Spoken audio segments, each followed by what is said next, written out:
दोस्तों आपको हमारी ऐप विष्णु इकोनॉमिक्स स्कूल पर इकोनॉमिक्स से रिलेटेड 250 कोर्सेज मिलेंगे जो कि डिफरेंट यूनिवर्सिटी के इकोनॉमिक्स ऑनर्स और एम इकोनॉमिक्स के कोर्स सिलेबस के अकॉर्डिंग है।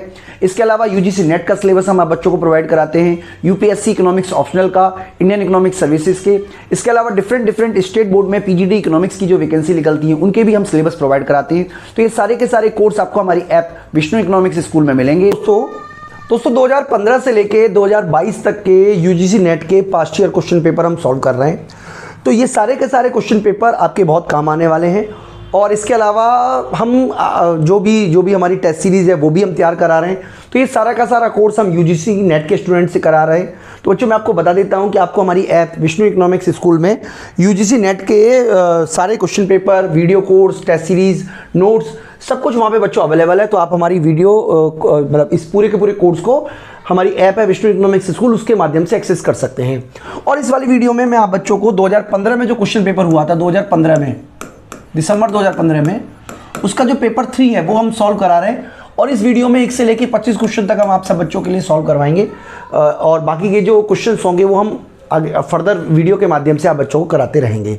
तो क्वेश्चन नंबर 1 हम बता रहे हैं। इसमें से आपको सबसे पहला क्वेश्चन ये बोल रहा है वो क्वेश्चन पेपर में कि for the linear demand curve, यानी कि डिमांड कर्व लीनियर दिया हुआ है, विच of the following is true. बच्चों मैं आपको सबसे पहले लीनियर डिमांड कर्व के बारे में बता देता हूं कि लीनियर डिमांड कर्व किस तरीके का होता है। देखिए लीनियर डिमांड कर्व इस तरीके का होता है, ये लीनियर डिमांड कर्व है। अब लीनियर डिमांड कर्व का जो मिड पॉइंट है, ये वाला मिड पॉइंट है, इस पर ईडी जो होती है वो इक्वल टू 1 होती है। मिड पॉइंट से ऊपर ईडी मोर देन 1 होती है, मिड पॉइंट यहाँ पे इंफिनिटी होती है, नीचे लेस देन 1 होती है और इस जगह पे ईडी जो है वो 0 होती है। ये हम बच्चों ऑलरेडी वीडियो के माध्यम से समझ चुके हैं। अब यहाँ पे वही क्वेश्चन आपसे बोल रहा है कि इलास्टिसिटी किस तरीके की होगी। Elasticity of demand is unity at all point. बिल्कुल गलत बात है, सब जगह यूनिटी के बराबर नहीं होती है। Elasticity of demand is constant भी नहीं होती है, बल्कि सही मायनों में अगर हम देखें तो आंसर नंबर 4 जो है वो बिल्कुल सही ऑप्शन है इसका मतलब elasticity decline as one side down from the demand curve, यानी कि जैसे जैसे हम डिमांड कर्व पे नीचे की तरफ चलते हैं वैसे वैसे इलास्टिसिटी ऑफ डिमांड जो है वो घटती चली जाती है। बच्चों यही इसका सबसे सटीक आंसर बैठता है। इसका मतलब मैं आपको बोलूँ तो क्वेश्चन नंबर 1 का जो सबसे सटीक आंसर बैठता है वो है हमारा 4th। तो क्वेश्चन नंबर 1 का 4th आंसर जो है वो बिल्कुल ठीक बैठता है। अगला क्वेश्चन जो है वो क्वेश्चन नंबर 2 है। क्वेश्चन नंबर 2 में कह रहा है कि डिमिनिशिंग मोनोपोलिस्टिक। अब डिमिनिशिंग मोनोपोलिस्टिक का मतलब क्या है, सॉरी डिस्क्रिमिनेटिंग मोनोपोलिस्टिक का मतलब है कि जो अलग अलग जगह पे अलग अलग प्राइस चार्ज करता है, will charge lower price at market in which the price elasticity of demand is greater, demand is smaller, supply is greater, supply is smaller. तो बच्चों मैं आपको ये भी बता देता हूं, देखिए 2 तरीके के मार्केट हम ले लेते हैं सिंपल तरीके से। एक वो जहां पे डिमांड जो है वो लेस इलास्टिक है और एक वो जहां पे डिमांड जो है वो मोर इलास्टिक है। तो जब हम डायग्राम बना के देखेंगे तो आपको पता चलेगा कि जहां पे डिमांड मोर इलास्टिक है, जहां पे डिमांड मोर इलास्टिक है वहां पे फर्म लेस प्राइस चार्ज करेगी और हाई क्वांटिटी बेचेगी।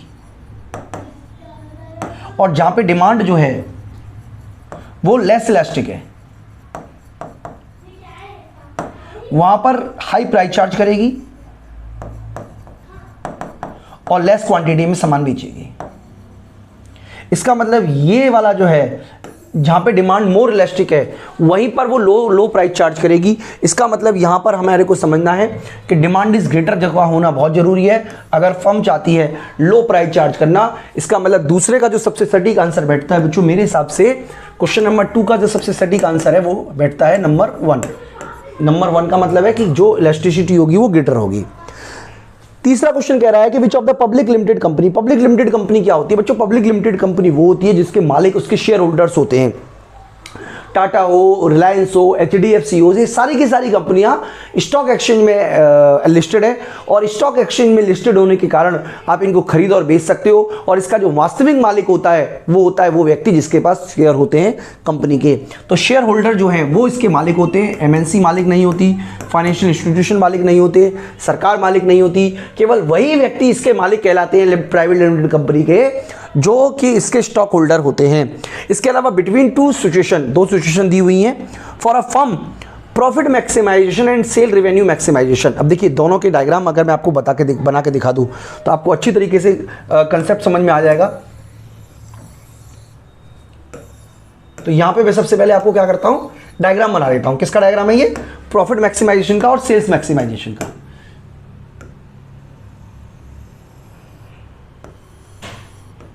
ओके जी, तो ये हमारा है टोटल रेवेन्यू और इस तरीके का टीसी होता है बच्चों। अब देखिए मैं यहां पे आपको डिनोट कर देता हूं, ये वाला जो हिस्सा है यहां पे दोनों का डिफरेंस सबसे ज्यादा होता है, ये प्रॉफिट मैक्सिमाइजेशन पॉइंट है, यानी कि ये वाला जो लेवल है ये प्रॉफिट मैक्सिमम है। और यहां पे जहां पे सेल्स गिरना शुरू हो रही है इस पॉइंट पर, ये हमारा है सेल्स मैक्सिमाइजेशन।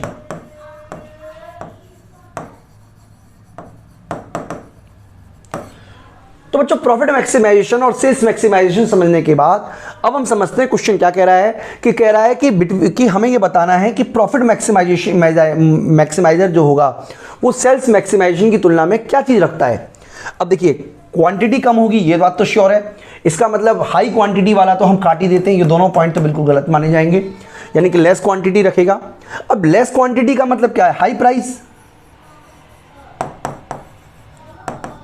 इसका मतलब इस केस में मैक्सिमम लेस क्वांटिटी होती है और हायर प्राइस होता है, यानी कि lower output at lower price.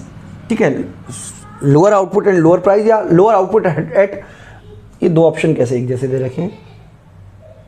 अच्छा, lower output and lower price, lower output and lower price. तो बच्चों जब हम इसको ठीक तरीके से बुक के हिसाब से करेंगे तो lower output at higher price, अच्छा lower output at higher price, sorry ये वाला ठीक माना जाएगा, lower output at higher price, this one, lower output at higher price, ये वाला ठीक है। तो क्वेश्चन नंबर 4 का 2 lower output and higher price, ये ऑप्शन बिल्कुल सही माना जाएगा। क्वेश्चन नंबर 5 पे आ जाते हैं बच्चों। क्वेश्चन नंबर 5 में हमसे कहा गया है कि न्यू क्लासिकल प्रोडक्शन फंक्शन है, उसके अंदर कौन से कैरेक्टरिस्टिक्स होते हैं बच्चों न्यू क्लासिकल प्रोडक्शन फंक्शन में। ये ऑप्शन बिल्कुल सही है, यानी कि आप कह सकते हैं एक तरीके से कि पॉजिटिव होती है, positive and diminishing marginal productivity होती है, कांस्टेंट रिटर्न टू स्केल बिल्कुल ठीक है, सेटिस्फाइड इंट्रा कंडीशन, ये तीनों ही बच्चों कंडीशन सही है। इसका मतलब 4th जो है वो बिल्कुल सही माना जाएगा। तो क्वेश्चन नंबर 4th 5th का ये सही है। क्वेश्चन नंबर 3 का आप करें तो ये वाला बिल्कुल ठीक है।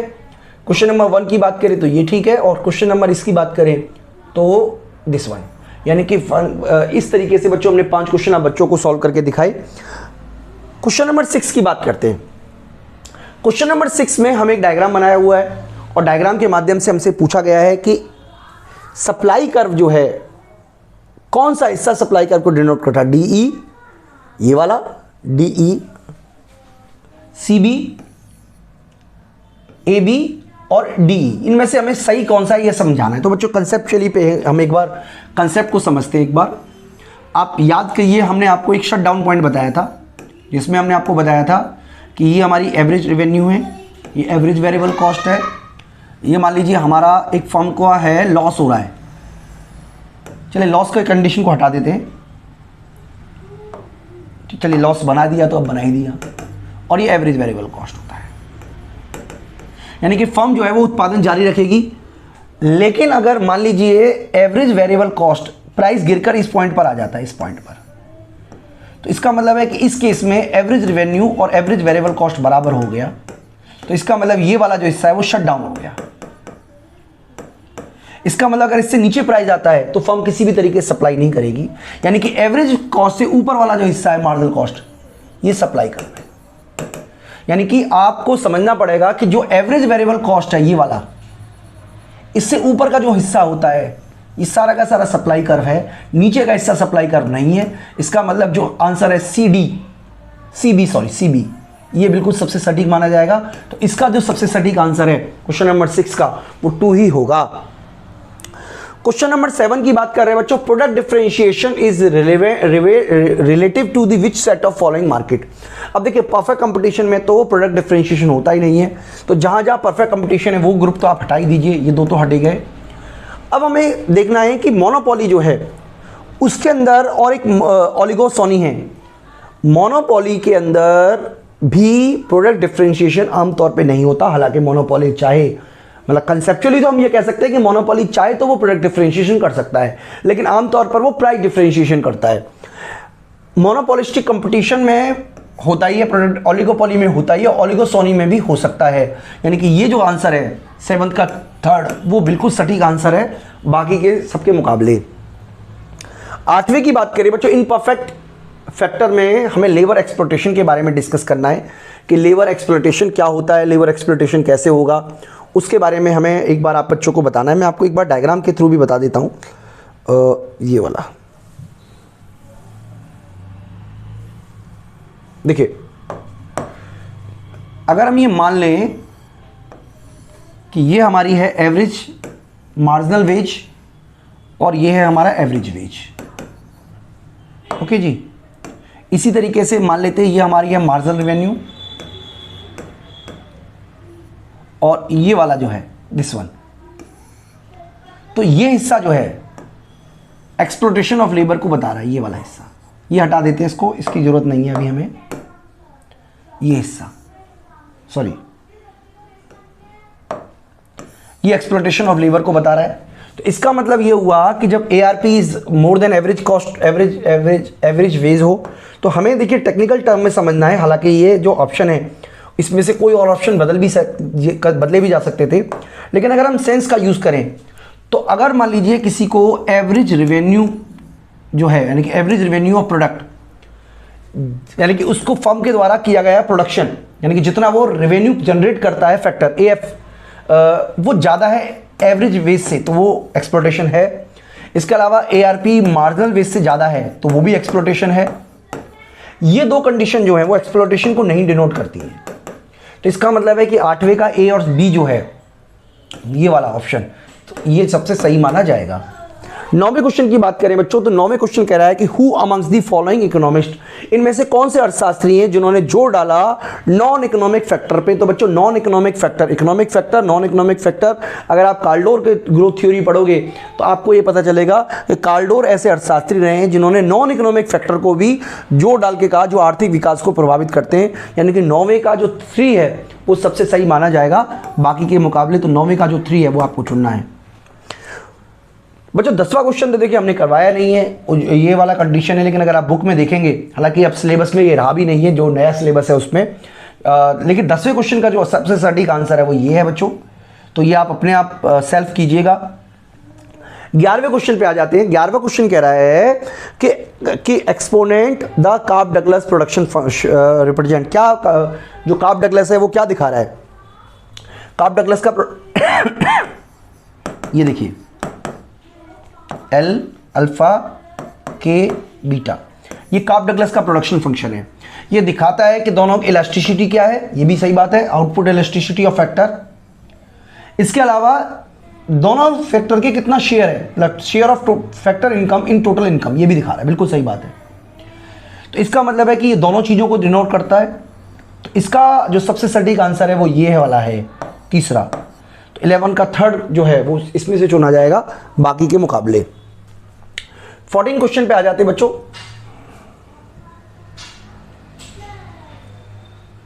सॉरी 14 नहीं, 12 क्वेश्चन पे आ जाते हैं दोस्तों। तो 12 क्वेश्चन हमसे कह रहा है कि कंसेप्ट दी स्केल इकोनॉमीज। अब देखिए इकोनॉमीज ऑफ स्केल क्या होती है। इकोनॉमीज ऑफ स्केल के ऊपर हम समझते हैं बच्चों। इकोनॉमीज ऑफ स्केल का मतलब है कि जब हम लार्ज स्केल पे प्रोडक्शन करते हैं तो हमें कई सारे फायदे मिलते हैं।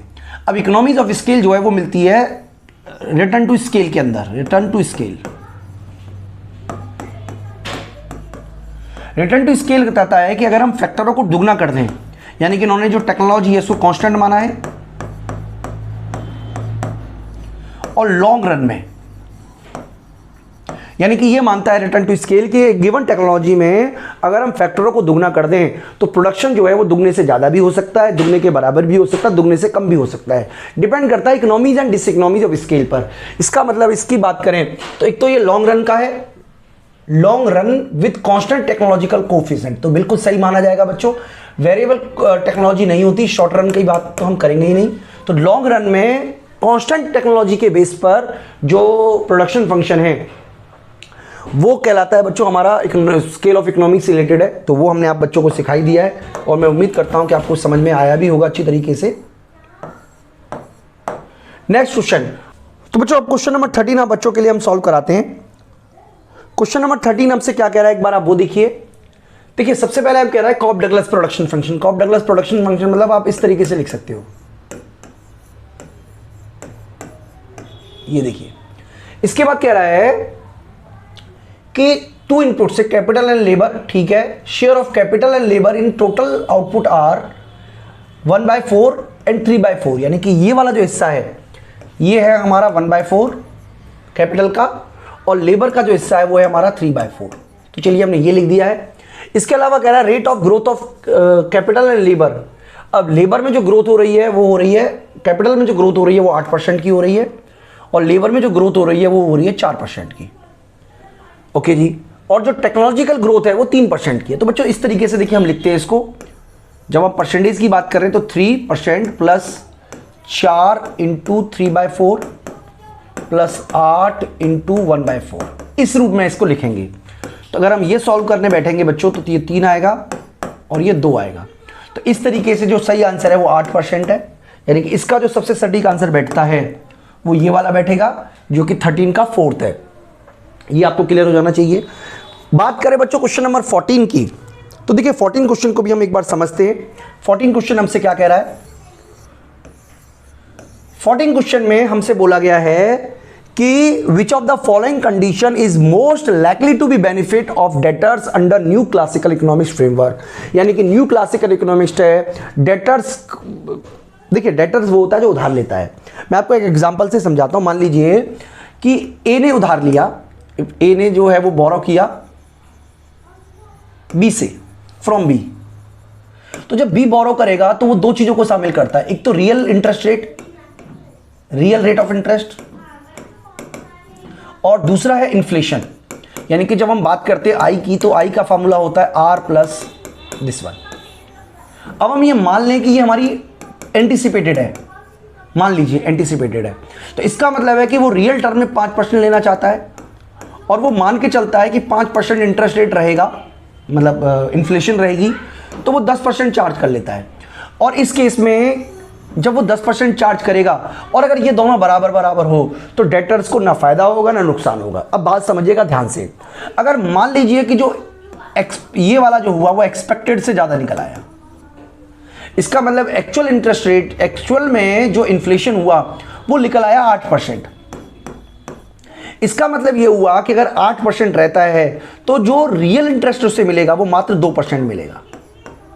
इसका मतलब ये हुआ कि वास्तव में उससे वसूला जाना चाहिए था 13%, लेकिन वसूला गया है 10%। इसका मतलब ये हुआ कि जब आप किसी को लोन देते हो और महंगाई बढ़ जाती है तो जिसने लोन लिया है उसको फायदा होगा। तो इसको बोलते हैं बच्चों अनएंटिसिपेटेड इन्फ्लेशन। एंटिसिपेटेड का क्या मतलब है, जहां पर आपने जो उम्मीद की थी वही इन्फ्लेशन रहा, इसको बोलते हैं एंटिसिपेटेड इन्फ्लेशन।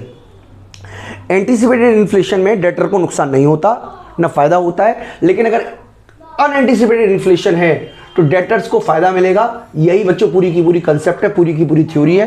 तो क्वेश्चन नंबर 14 का जो 4th पॉइंट है वो बिल्कुल सही माना जाएगा बाकी के मुकाबले। 15 की बात करते हैं बच्चों, क्वेश्चन नंबर 15 की 15 क्वेश्चन में कह रहा है कि which of the which theory assume that increase in stock of money is directly spend on goods. तो बच्चों क्वेश्चन नंबर 16 की बात कर रहे हैं।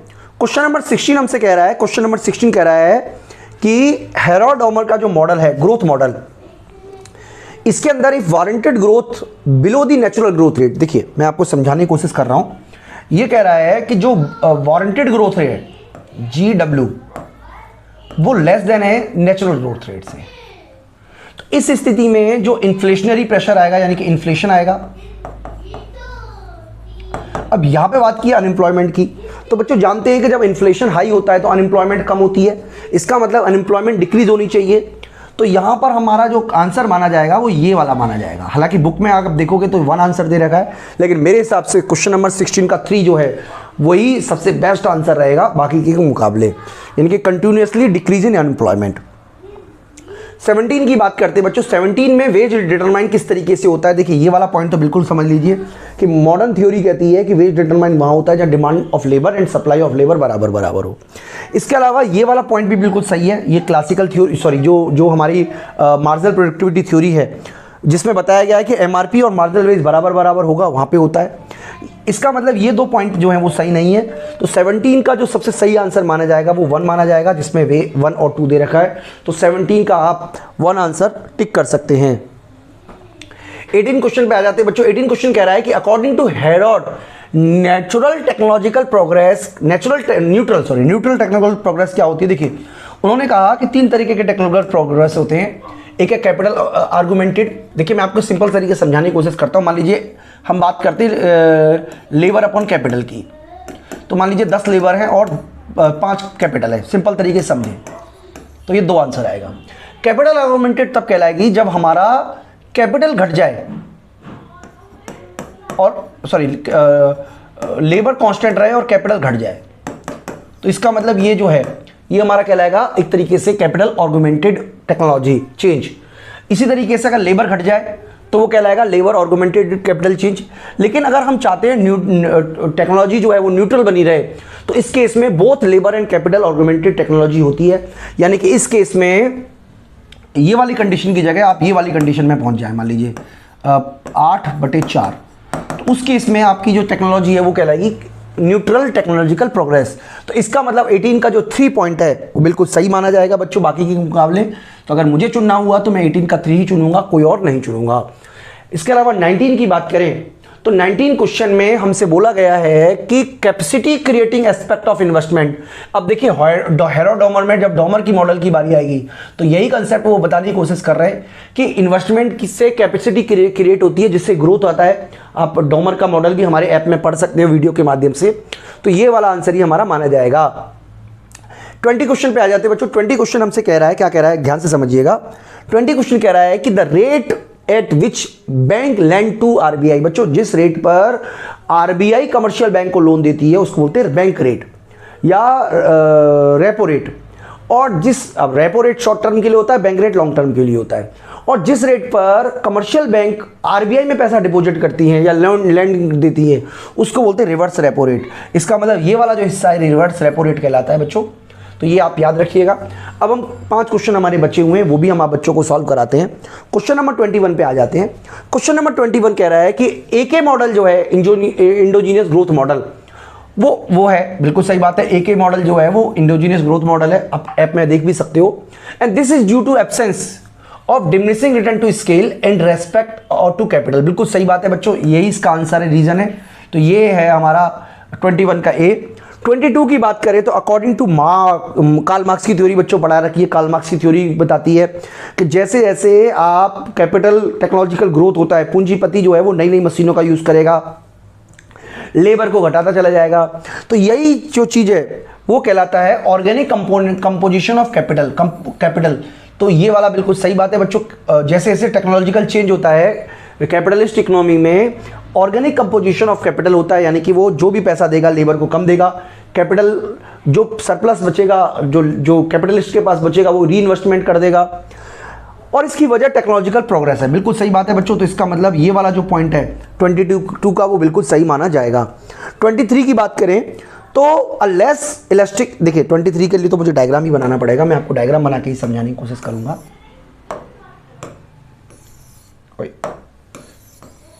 देखिए हम 2 आईएस ले लेते हैं। एक इस तरीके का आईएस है और एक आईएस इस तरीके का है। इसका मतलब यह है हमारा फ्लैटर सॉरी स्टीपर, ये हमारा है फ्लैटर। इसका मतलब ये हमारा लेस इलास्टिक भी है, ये हमारा मोर इलास्टिक है। ओके, अब हम क्या करते हैं, एक मनी सप्लाई लेते हैं बिल्कुल सिंपल सी तरीके से। ये हमारा एलएम मान लेते हैं,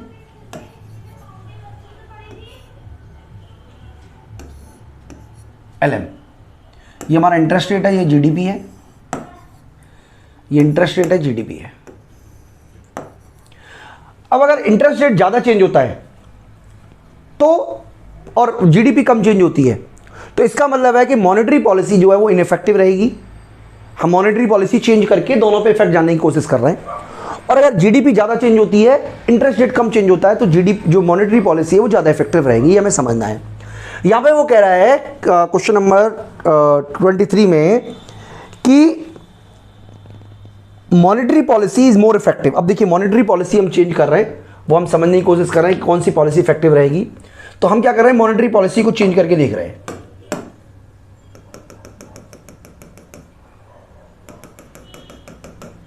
सर ये तो मनी सप्लाई हमने घटा दिया, ऐसे बढ़ा भी सकते थे हम। अगर मनी सप्लाई बढ़ती है, सॉरी बढ़ने का तो यहां पे आएगा, तो आप देखिए इंटरेस्ट रेट ज़्यादा चेंज हुआ है और इनकम कम चेंज हुई है। जबकि इस केस में अगर मनी सप्लाई को बढ़ाते हैं तो आप देखिएगा जीडीपी का लेवल ज़्यादा बढ़ा है। इसका मतलब ये हुआ कि इस केस में ज़्यादा इफेक्टिव है मॉनेटरी पॉलिसी। तो अगर हम बात करें बच्चों तो इसमें लिखा हुआ है monetary policy is more effective. अगर ये इलास्टिक है, लेस इलास्टिक इस केस में, तो इस केस में मॉनेटरी पॉलिसी जो है वो लेस इफेक्टिव हुई। बिल्कुल सही बात है, क्योंकि मॉनेटरी पॉलिसी लेस इफेक्टिव इसलिए हुई क्योंकि कम जीडीपी का लेवल बढ़ा। तो इस हिसाब से देखा जाएगा तो जो हमारा बी है वो बिल्कुल सही माना जाएगा, यानी कि 23 का जो बी है वो बिल्कुल सही है, या 2 है वो बिल्कुल सही है। 23 का 2 ये वाला, दिस वन, ये बिल्कुल सही माना जाएगा। इसके अलावा हम आगे 2 क्वेश्चन बचे उन पे भी हम सॉल्व कर लेते हैं बच्चों।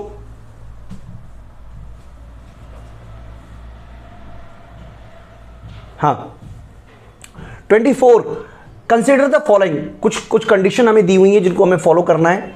हमें बताना है consider the following, nominal GDP, price level and rate of interest, इसकी बात कर रहे हैं बच्चों। तो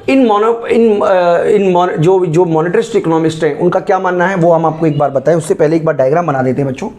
मॉनेटरिस्ट इकोनॉमिक्स किस तरीके से इक्विलिब्रियम बताते हैं, वो कहते थे कि aggregate short term aggregate supply इस तरीके की होती है और इस तरीके की एग्रीगेट डिमांड होती है। ये मैं बच्चों मॉनेटरिस्ट इकोनॉमिक्स की बात कर रहा हूँ। ये जीडीपी है हमारा, ये प्राइस लेवल है। उनका ये मानना था, ये मॉनेटरिस्ट इकोनॉमिक्स का मानना था कि अगर आप मनी सप्लाई को बढ़ाते हो, ये हमारा लॉन्ग रन में है, ये भी LRAS, अगर आप मनी सप्लाई को बढ़ाते हो तो एग्रीगेट डिमांड बढ़ेगा। एग्रीगेट डिमांड बढ़ने से इन्फ्लेशन क्रिएट हो जाएगा। इन्फ्लेशन क्रिएट होने की वजह से जो SRAS है उसमें कमी देखने को मिलेगी। तो बच्चों ये वाला जो पॉइंट है ये है हमारा, एक तरीके से आप कह सकते हो मॉनेटरिस्ट इकोनॉमिक्स का। तो उन्होंने जो विचार दिया वो nominal GDP, price level, interest rate के बारे में उन्होंने कहीं बात नहीं की। तो इसका मतलब जो कंसिडरेशन होगा वो 24 का आप कह सकते हो एक तरीके से A और B होगा। 25 की बात करें तो इसमें बोल रहा है कि केंजियन फ्रेमवर्क के बारे में, at full employment which of the following are true, supply curve is short period inelastic. बच्चों देखिए अगर हम बात करें इसके सप्लाई कर्व की बात करें तो इस तरीके का एग्रीगेट सप्लाई होता है, फुल एम्प्लॉयमेंट पर इस तरीके का खड़ा हो जाता है और ये एग्रीगेट डिमांड है। तो केंजियन फ्रेमवर्क में जो एग्रीगेट सप्लाई है वो शॉर्ट टर्म में इनइलास्टिक होती है, बिल्कुल सही बात है। और supply is influence by increasing quantity of money. बच्चों ये गलत है क्योंकि उनका ये मानना था कि क्वांटिटी ऑफ मनी को बढ़ाकर एग्रीगेट डिमांड को बढ़ाया जा सकता है। तो इस हिसाब से देखा जाएगा तो 25 का C बिल्कुल सही आंसर है। तो बच्चों इस तरीके से हमने सारे के सारे 25 क्वेश्चन सॉल्व किए। आने वाली वीडियो में हम आपको बाकी के भी क्वेश्चन सॉल्व कराएंगे, तो आप हमारी ऐप जरूर डाउनलोड कर लें ताकि आप सारे के सारी वीडियो को एक्सेस कर सकें। और इसके अलावा आप को अगर फिर भी कोई क्वेरी है तो आप हमें कमेंट बॉक्स में बता सकते हैं। मैं उम्मीद करता हूं कि आपको वीडियो अच्छी तरीके से समझ में आई होगी। इस वीडियो में इतना ही, थैंक यू।